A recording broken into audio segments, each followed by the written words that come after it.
Genesis chapter 43. The second journey to Egypt.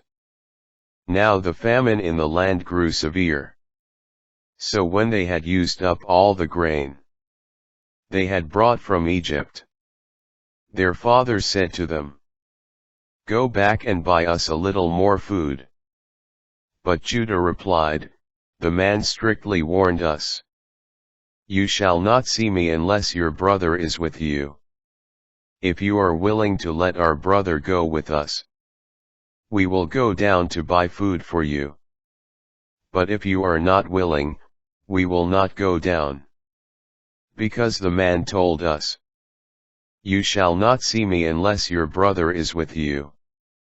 Israel demanded, "Why did you bring this trouble on me by telling the man that you had another brother?" They answered, "The man kept asking about us and our family. Is your father still living? Do you have another brother?" We answered him accordingly. How could we know that he would say, "Bring your brother down here"? Then Judah urged his father Israel, "Let the boy go with me, that we may be off and on our way. If you and we and our children are to keep from starving to death, I myself will serve as a guarantee for him. You can hold me responsible for him. If I fail to bring him back and set him before you, I will bear the blame before you forever."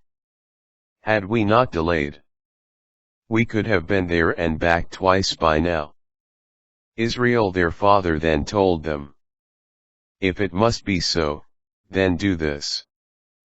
Put some of the land's best products in your baggage, and take them down to the man as gifts. Some balm and honey, gum and resin, and pistachios and almonds.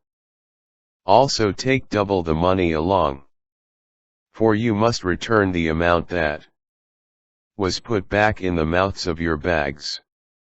It may have been a mistake. Take your brother, too, and be off on your way back to the man. May God Almighty grant you mercy in the presence of the man, so that he may let your other brother go, as well as Benjamin. As for me, if I am to suffer bereavement, I shall suffer it." So the men took those gifts and double the money.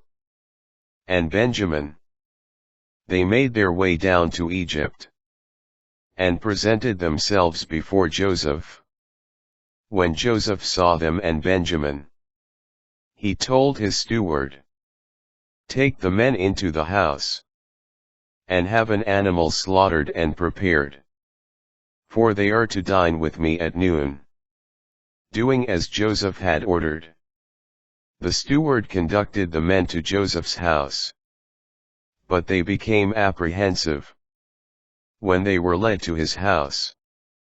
It must be, they thought, on account of the money put back in our bags the first time, that we are taken inside in order to attack us, and take our donkeys and seize us as slaves. So they went up to Joseph's steward, and talked to him at the entrance of the house. "If you please, sir," they said, "we came down here once before to buy food.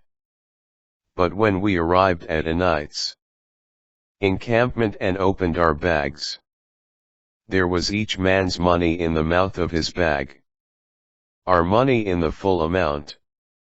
We have now brought it back. We have brought other money to buy food. We do not know who put our money in our bags." He replied, "Calm down. Do not fear. Your God and the God of your father must have put treasure in your bags for you. As for your money, I received it." With that, he led Simeon out to them. The steward then brought the men inside Joseph's house. He gave them water to wash their feet, and gave fodder to their donkeys. Then they set out their gifts, to await Joseph's arrival at noon, for they had heard that they were to dine there. When Joseph came home, they presented him with the gifts they had brought inside, while they bowed down before him to the ground. After inquiring how they were, he asked them, "And how is your aged father, of whom you spoke? Is he still alive?" "Your servant our father is still alive and doing well," they said, as they knelt and bowed down. Then Joseph looked up and saw Benjamin, his brother, the son of his mother. He asked, "Is this your youngest brother, of whom you told me?" Then he said to him, "May God be gracious to you, my son." With that, Joseph hurried out, for he was so overcome with affection for his brother, that he was on the verge of tears. So he went into a private room and wept there. After washing his face, he reappeared and, now having collected himself, gave the order, "Serve the meal."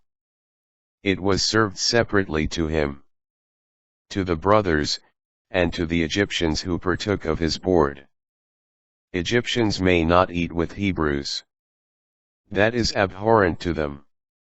When they were seated before him according to their age, from the oldest to the youngest, they looked at one another in amazement.